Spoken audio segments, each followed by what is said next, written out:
were trying to kill us. Why? This one girl got her milk. She opened it, trying to see, just trying to play with it, and she found chunks of old milk in it. Chunks of old milk. Like they were in big chunks.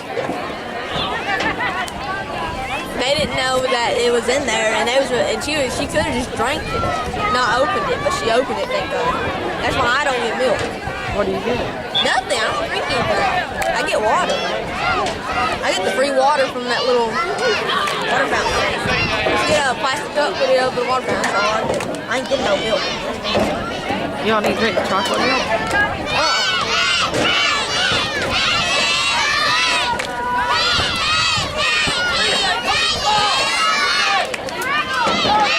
You need to drink milk at home then. I thought you was drinking it at school. You have to drink it for your bones.